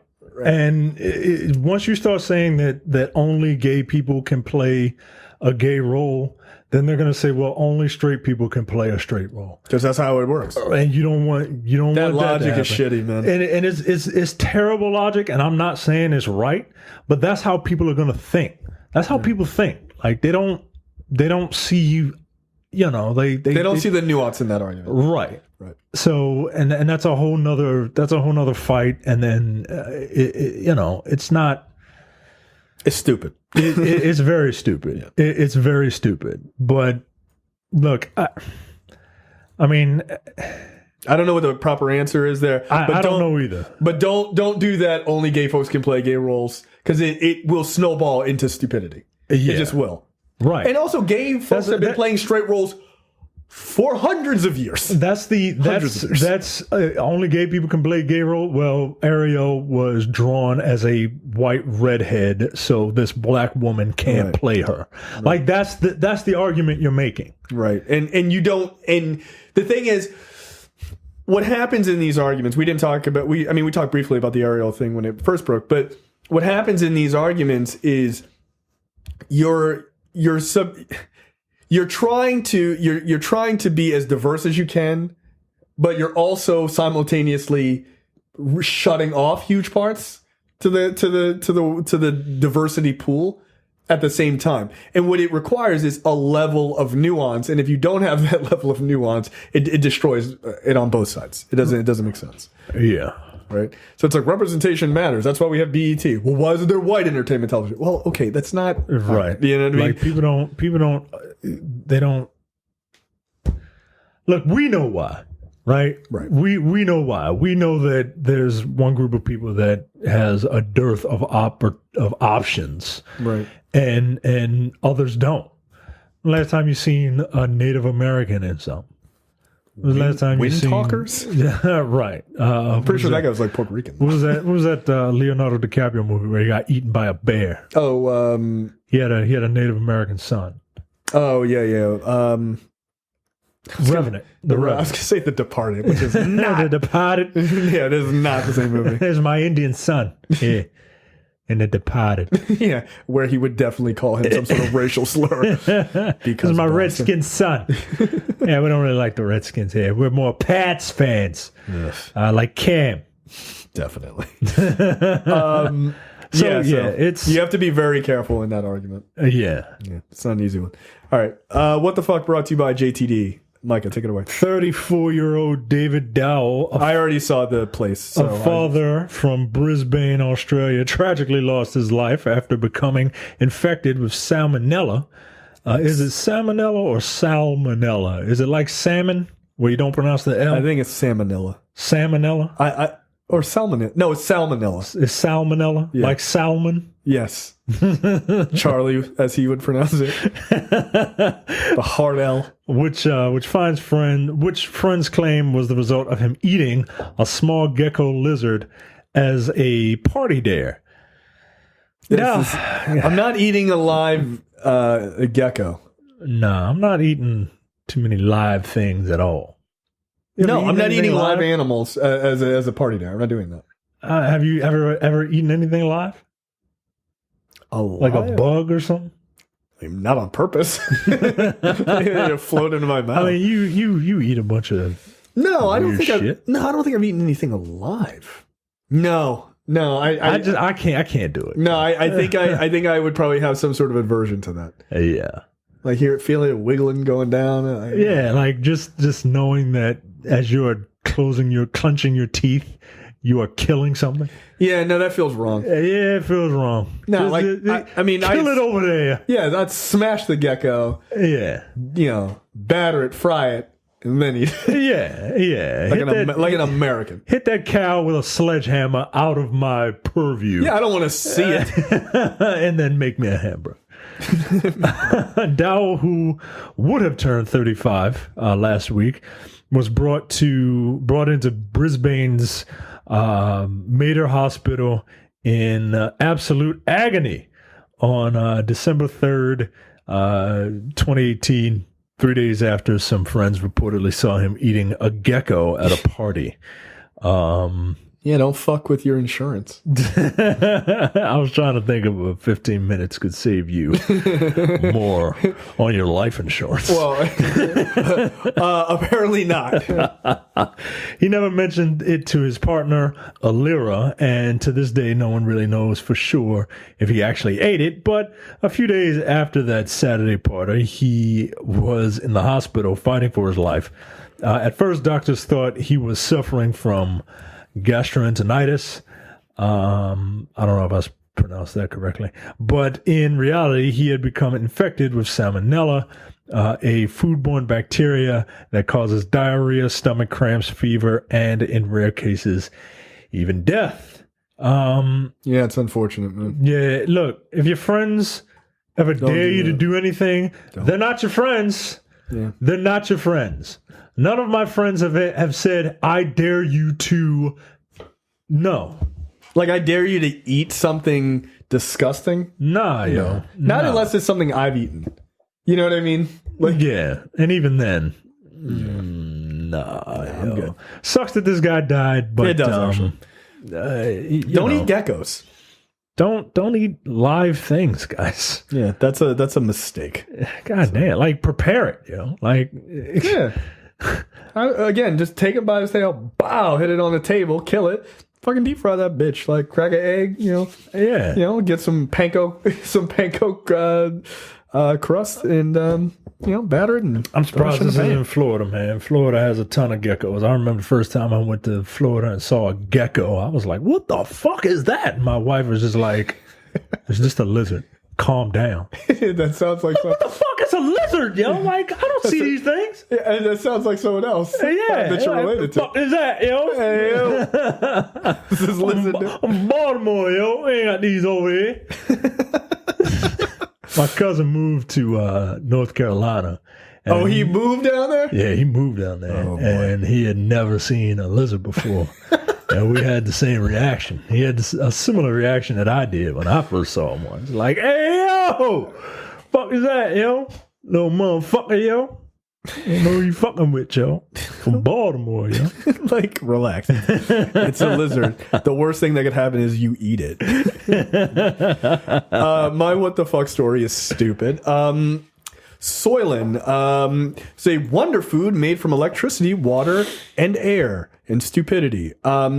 Finnish startup Solar Foods has come up with a way to produce a protein-rich food called Soylent from electricity, water, and air by using an environmentally friendly process similar to brewing beer. Described as the world's most environmentally friendly protein, Soylent is made by applying electricity to water to release bubbles of carbon dioxide and hydrogen, living microbes are then added to the liquid to feed on carbon dioxide and hydrogen bubbles and produce the Soylent, which is then dried to make the powder. It's a natural fermentation process similar to brewing beer. No. Not because I think that's disgusting. That sounds fine. It sounds whack. How much protein does it have? Because, like, if I'm working out, I need maximum protein. So stupid. Yeah, here's an idea. Just eat real food. Just eat it can't, real food. It can't be that. People drink that Soylent drink. JTD, he tried it. He was like, yeah, it's gross. Yeah, of course it's gross, dude. First of all, it's called Soylent, right? Right. Like, come on, come on. But it's a riff on the movie. Yeah, I get that. That's fine. But go fuck yourself. No, I'm not. It's people. Like, that's the whole thing, It's people. Yeah. So, no, you're drinking. Look, if it's not made of people, it's made of liquids from people. So, that's close enough, man. Get that shit out of my face. No, and apparently it's really not good. Oh, really? Drinking ball sweat is not good? Really, JTD? I would never have imagined, because that's what I think Soylent is. Well, mixed with like a protein shake. Diarrhea. Is it chocolate? They do excrement. You're drinking excrement. No thanks. No, I don't want this either. This is not a wonder food. It's a wonder food. Avocados, they're amazing. Relax. All right, trailers this week. We have a lot of them.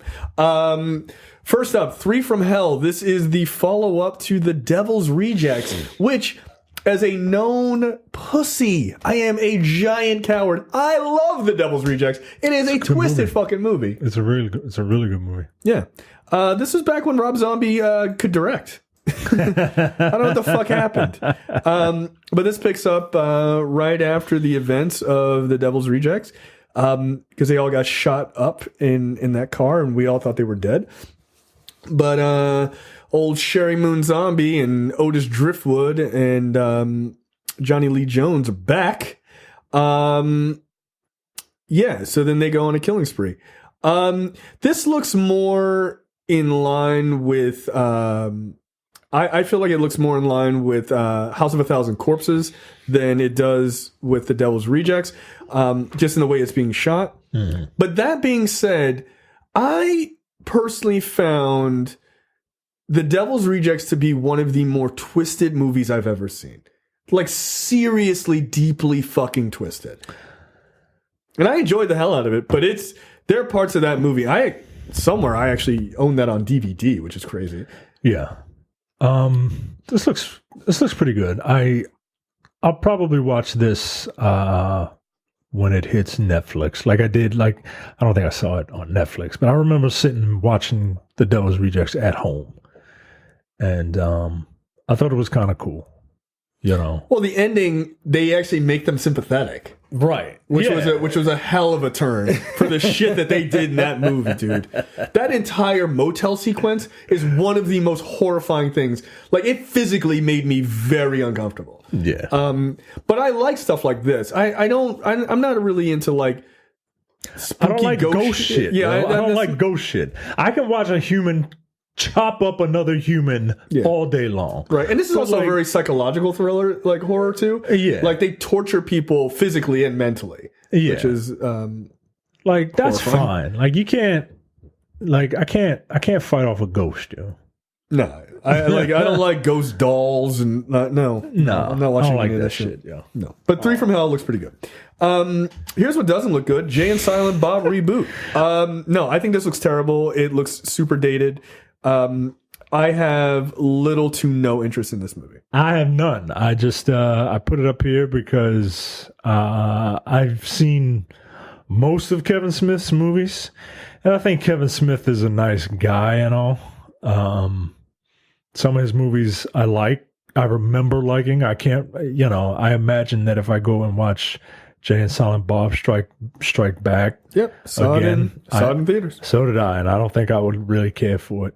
Because I forgot that this stuff is just like stoner humor. And it just doesn't do it for me anymore. You got a lot of people in it, which yeah, I mean, it seems like he was able to get a lot of his friends to do this, and people who have been inspired and fans of his work over the last couple of years, which is really dope. Or over the course of his career. I mean, Matt Damon is in it, Affleck is in it, which is cool to see them both come back. Yeah. Chris Hemsworth is in it. I'm pretty sure Rosario Dawson is going to be in. Val Kilmer as Blunt Man? Oh, I totally missed that at the beginning. I don't know. But yeah, there's Jason Lee is back. Yeah, it is Val Kilmer. Which is weird, by the way. I watched a video of Val Kilmer recently. Like today I watched it, of like an interview with him and his kids for, I think it was like Entertainment Weekly. Man, like we made jokes about Val Kilmer like when he had gotten fat or whatever. And I think that was like chemo from cancer. He looks really sad. It's actually, you know, he's much thinner now because he's probably on like prednisone or something like that. Dude, he can barely speak. I mean, it's like his face is really kind of that they cut that scene so you can't quite see like one side of his jaw is like much larger. Like he looks really sad. It's actually very fucking tragic. That sucks, man. And I like Val Kilmer. Val Kilmer's a good actor. You don't want to see that happen to anybody. No. And it's crazy to see it happen to him at the same time Tom Cruise looks the fucking same as he did in Top Gun. It's weird. Yeah. It's fucking weird. But it's actually just quite sad. But yeah, I mean, about this trailer, I don't know. It just looks dated. It's not for me, man. I think I've you know, I say he's a nice guy, but I think I've grown out of his shtick. Like there was one point. Yeah, absolutely. There was one point, you know, 15, 20 years ago, I could just listen to Kevin Smith talk about whatever and because he would always have these really interesting stories and stuff, but I'm sure he still does, but I just don't, it doesn't do it for me anymore. Right. So, you know, more power to him, but I won't be checking this out. Yeah, no. And it's good to see Muses seems to be doing well again, too. Because he had, like, a real serious string with drugs. Like, yeah. And I'm pretty sure he's got, like, new teeth, because I think he lost a lot of his teeth doing drugs, which is really fucking horrible, too. But it's good to see that, because in a lot of ways, Kevin Smith saved him. Yeah. You know, like, because that's like one of his best friends. So that's cool to see. I do like that. But yeah, I have no interest in seeing this. Hustlers. This is another one I have no interest in seeing, except for maybe a couple of clips for obvious reasons. Look, shout out to Jennifer Lopez. She still got it. Yeah. What is she, like 50? Yeah, dude, she still got it. 50 teaching these 20-year-olds how to fucking dance on a pole.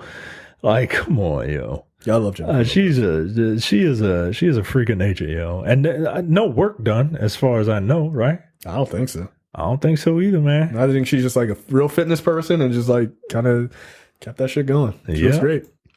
And just like in the face, she still looks incredible. Like she just does. She's a terrible actress, but that's not why you're seeing Hustlers. But you know what? You know what though? This seems like a very natural thing for her. Not to be offensive or anything like that. I'm not trying to be offensive. There's nothing wrong with it seems stripping. like a simplistic movie. It seems like something that she would be able to fucking really like. She's playing a chick who hustles dudes, a New York chick who hustles dudes, like for out of their money. Like I can kind of see that happening, man.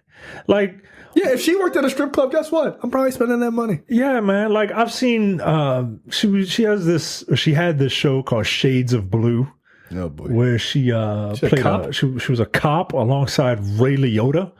Oh yeah, I heard of that. Yeah, okay. And it's not that great. Like I'm not surprised. Like, so I don't know. For some reason, this seems like a role that she can pull off. Yeah, and it's got. It seems that it's the mom from Fresh Off the Boat. Constance Wu, yeah. So it's weird to see her doing this, and it's funny because she doesn't have the accent. Yeah, she kind of wants to. She doesn't want Fresh Off the Boat to be her legacy, you know. Right, and that's like, fair. And she got into a little Twitter like she stuck her foot in her mouth because she was mad that Fresh Off the Boat got renewed, and she said something on Twitter and she meant it one way and people on the internet took it a different way, and she was like, "Nah, yo, I'm fine with Fresh Off the Boat being done. There's a project that I'm working on that now has to be pushed back because of my commitment to Fresh Off the Boat." Right. So that's all it was. So, right. And look, I get it. Yeah, I mean, I get it, I'm not mad at her for wanting to expand out from being an Asian mom to being a stripper who steals money. Like, she's trying to be in movies, yo. Like, I mean, I get it, right? Yeah, like, she did. I thought she did well in Crazy Rich Asians. Crazy Rich Asians, yeah. Like, TV pays the bills, but like movies is where you get the name. Yeah, big name. Movies is where you become a superstar, man. So Constance Wu, Jennifer Lopez, Julia Stills. That's not Julia Stiles. That's I don't think that's who that is it? Yeah, Maybe. Julia Stiles. Yeah, interracial porn face lady. Is she gonna be in this movie? This movie about porn? Keke Palmer, Lily Reinhardt. Yeah, Julia Stiles. Oh, it is her. I don't like her face.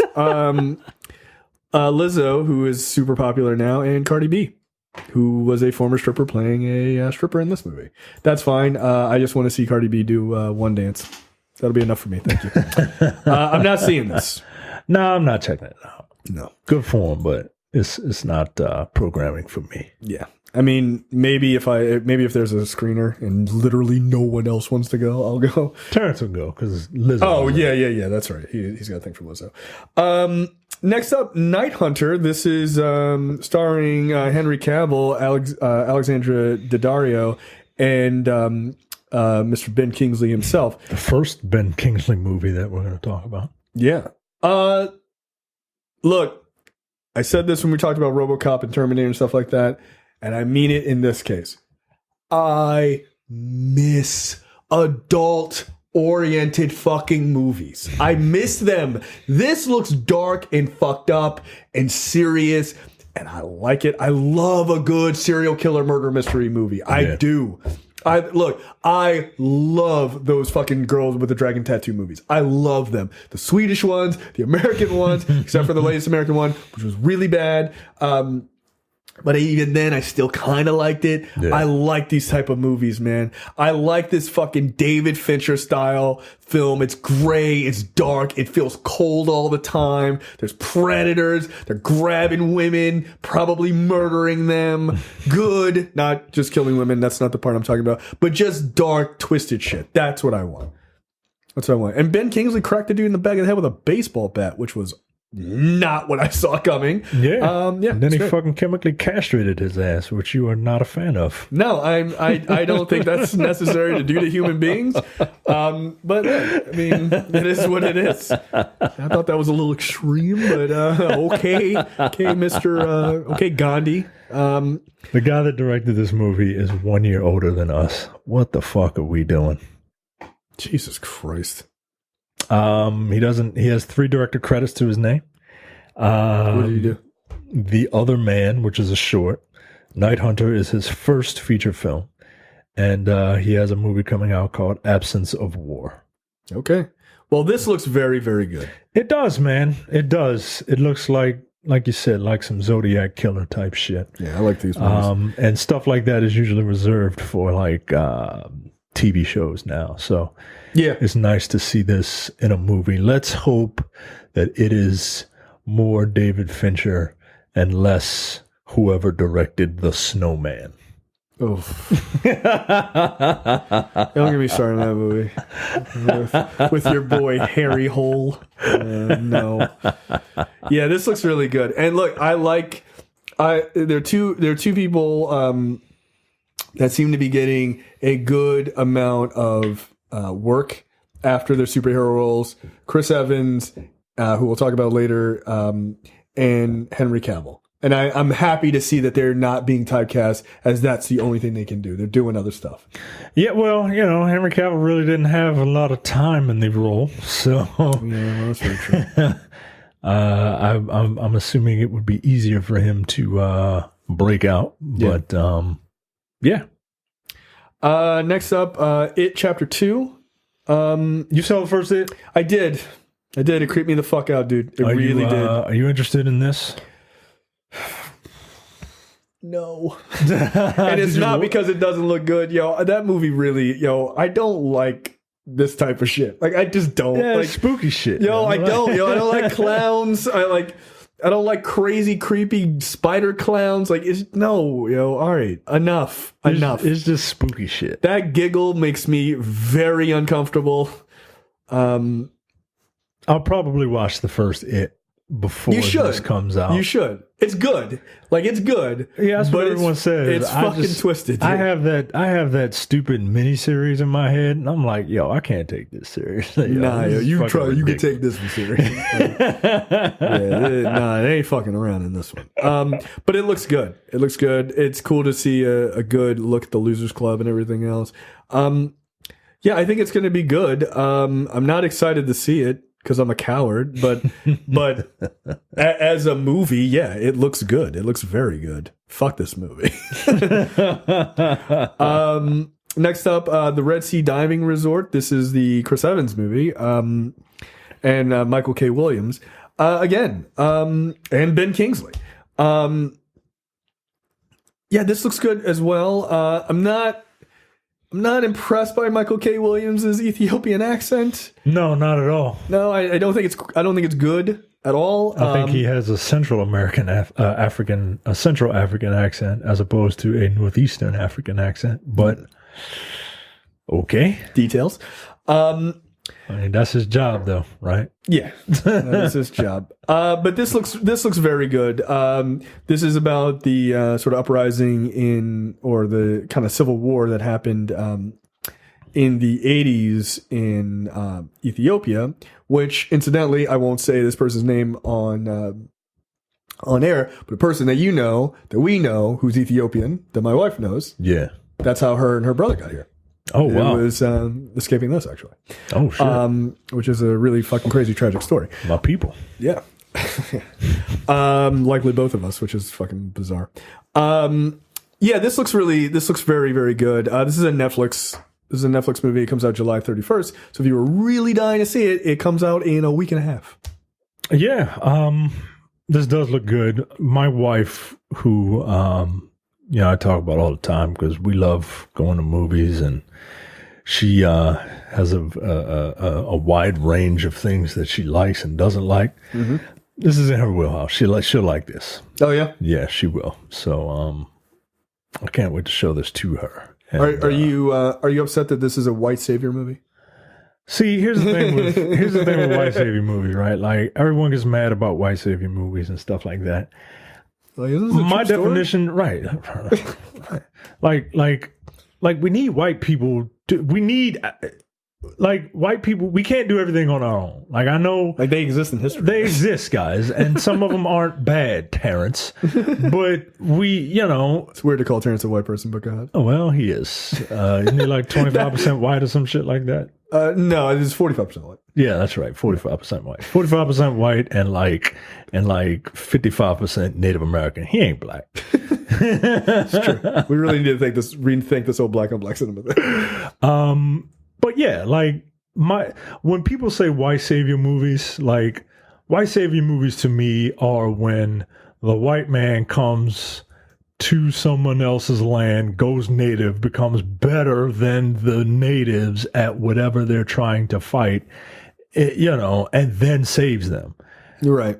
That's a white savior movie to me, right? Like Machine Gun Preacher I'm never seeing that movie. And what's that James Cameron movie? Avatar. Oh, Avatar, yeah. That's a white savior. Dances with Wolves is a white savior movie. Yeah, like, nah, you can't just come here, be better than me, and then save me. Like, no, you're not better than me, yo. You're not. Yeah. No, I agree. Yeah, but I could totally see people be like, this is a white savior movie. I'm like, this true story is a white savior movie. Like, hey, I'm sorry, guys. Turns out there might have been some why couldn't Don Cheadle come back from Hotel Rwanda and save everybody? Like, that's not how it works, guys. But it coulda. Next up in trailers, The King's Man. This is the prequel to the Kingsman series, and I haven't seen Kingsman 2. It's not as good as Kingsman 1. That's what I've heard. This one, however, really piques my interest. This one is, I mean, I would not have imagined that they would have gone in this direction. It's very serious. Yeah. Like, this is a period piece, guys. Like, this is, they go back to, what is this, World War II? Yeah. And it's all about the formation of Kingsmen. And yeah, this looks way more. It looks like they're not doing any of the wacky shit like that they had. Like Kingsman, the Kingsman franchise was juvenile James Bond. Yeah. And, you know, that's fine for what it is. But this is treating itself like a James Bond alternative. Which is, I think, a better move. Yeah, which is very intriguing and very ballsy too, man. Like, you know, they're coming for the king. They're coming for the spy genre movie king. Yeah. And they have one of James Bond's actors in it this time. You know what I mean? Like, Ruffinius. Yeah. By the way, he's my choice for Professor X. He'd be perfect. Shave that head, dude. He's got the commanding voice. He's already fucking British. Like, yeah, he could do it. So yeah, it looks really good. Look, I just heard that the movie was called Kingsman last week, and then they were like, "Here's a trial." I was like, "It's already filming?" Like, I didn't even know that. Yeah, it was like a Netflix movie, man. They were just like fucking on that shit. But yeah, I think this looks really quite good. I like that it's not gadget focused and things like that, because I think that got a little insane. Doesn't look silly, right? It doesn't look too juvenile. Like they ended the first Kingsman on an anal sex joke, and in the second Kingsman, like Eggsy had to finger pop a tracer into a woman. Like, right. Like, what are we doing, yo? Like, come on, man. Yeah, that's. And they showed the finger point of view in the film. Wow! All right. Like, wow, guys! All right. Yeah, that's a little insane. That's a little insane. But I think this looks very good. And this is February 14th, 2020. So it's not that long from now. So before you know it, we'll be into 2020. And last but certainly not least is Top Gun Maverick. This was coming right out of San Diego Comic-Con. I did not think we were getting this trailer so soon. Look, you've never seen Top Gun. I've never seen Top Gun. Which is a moral... Is it worth watching? I really like Top Gun. I could totally see watching Top Gun now and it not working for people. Just because as an action movie, and it doesn't have that much action in it. I figured it was more of a action drama, more of a drama with action in it, right? Yeah, it is. But it's got some moments. But I feel like just in the world in which you live now for action movies, the standard, it doesn't hold up. That being said, as a person who has seen Top Gun, the original, numerous times, and as a person who can quote the movie a lot, knows all the lines and characters and stuff like that, this looks fucking great. It's got the music from the original. It's got the same feel. Tom Cruise hasn't aged more than about 7 days since that fucking movie came out. He's still got the Maverick fucking helmet. The in-cockpit shooting looks really dope. Apparently, the talk is that, of course, the military is not going to let Tom Cruise fly a $70 million jet, you psycho. I mean, let's hope not. No. So what they did was they got jets that are, I think it's a Hornet, that are a two-seater. And then they had him sitting in the back and then just shot the perspective so it looks like he's flying. Right? So those are real jet scenes. But are they really in the air? Like, is that a real jet doing a real barrel roll? Like, that's not just like... From my understanding, the jet scenes are real.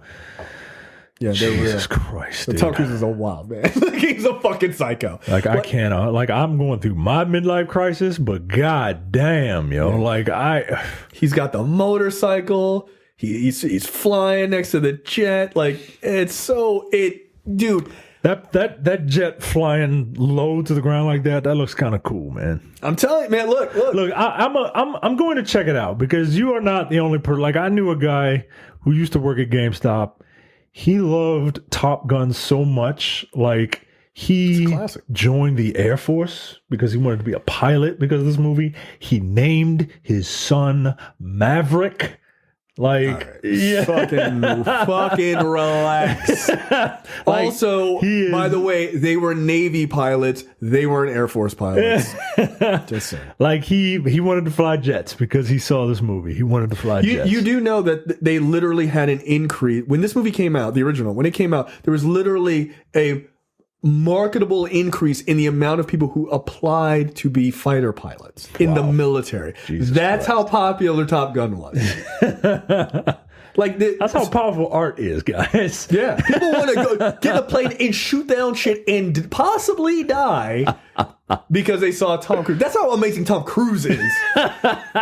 They got the dudes playing volleyball without a shirt on. They got the same music. They got Tom Cruise flying next to the jet like in the original. They got fucking John Hamm is in this one. They're playing music at a bar where they're all singing. That's a classic moment in the original. Right. Like they're nailing it, dude. They're super nailing it. They've got a female pilot. Like they're nailing it. Like they've upgraded it for the modern era. They've got, they got Tom Cruise in there, like, come on, man. Look, if you like the original, I'm not sure how you watched this trailer and didn't love this trailer. Like, if you like the original Top Gun, come on, man. This shit looks dope.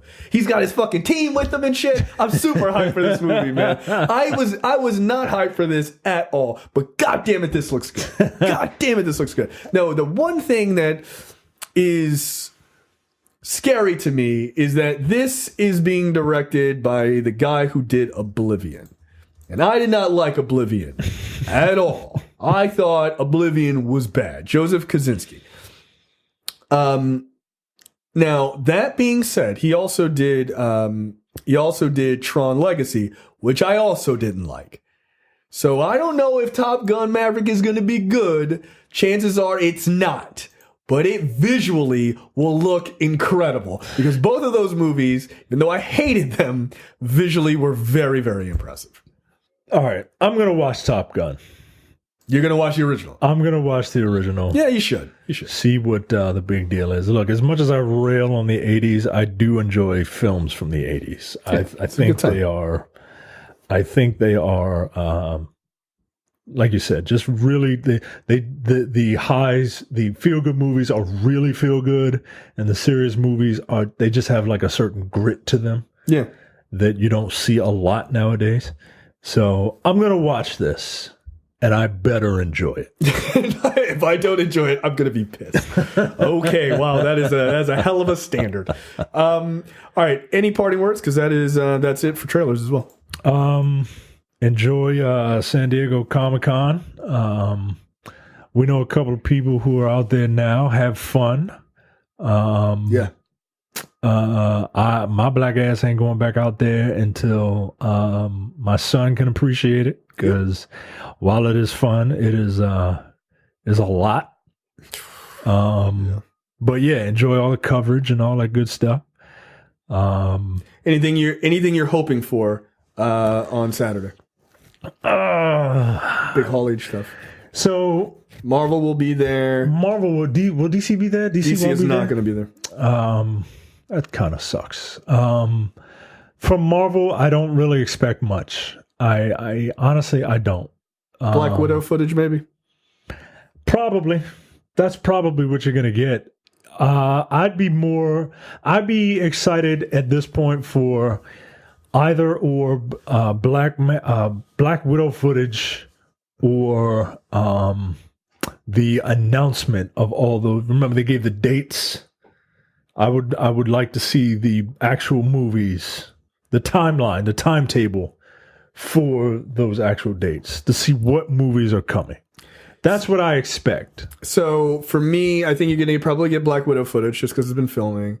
You may get those dates, but I feel like they're going to announce all of Phase 4, what Phase 4 is, at D23.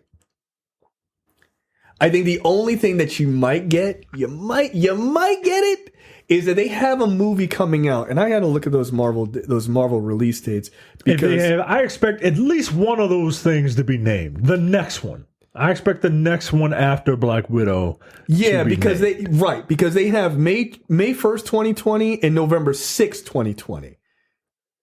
One of those movies is Black Widow.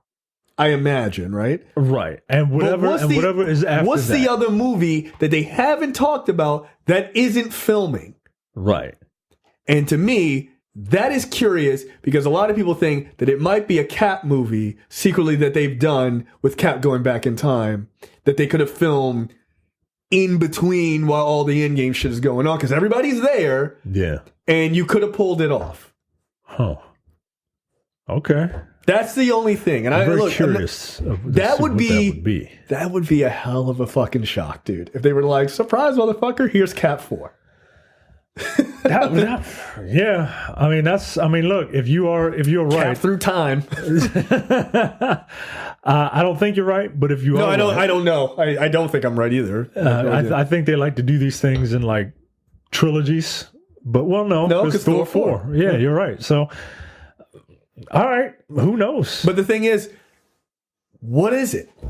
Yeah, if Black Widow is filming now, and this other movie comes out only a few months later, what the fuck is that second movie? Yeah. Or is that date tentative bullshit and it's just not real? When is Guardians 3 supposed to? 2021. Ooh. Because remember, that's the... Because they got to finish Suicide Squad first. Yeah, that's right. So yeah, that's what I want. I want to know what movie is coming after Black Widow. Yeah. So, and in terms of other movie news, I mean, I'm just waiting for whatever else any other studio wants to come out with. When is D23? August? D23 2019 is August 23rd. Yeah, I expect one movie announcement and then maybe like some stills at D23, like some stills of that movie or some, a cast announcement where the cast comes out. Like when we went that one year, we went the year before, right before Avengers came out, and we saw the entire original Avengers cast come out on stage, and it was fucking glorious, right? Yes, it was. And I expect something like that to happen at D23, but an announcement of that movie at San Diego Comic-Con. There you go. We'll see. I'm very interested to see what that second movie is. Yeah. I'm very interested. All right. That is it for us. We will see you guys next week. Michael, you won't be here, so your alternative ego, your alter ego, will be here, Terrence. Yes. Otherwise, we will see you guys next time. See ya. Bye. You're watching the Nerdpocalypse YouTube channel. Make sure you click that button to subscribe and check out our weekly podcast where we talk about movie, TV, news, tech, and weird stories from around the internet.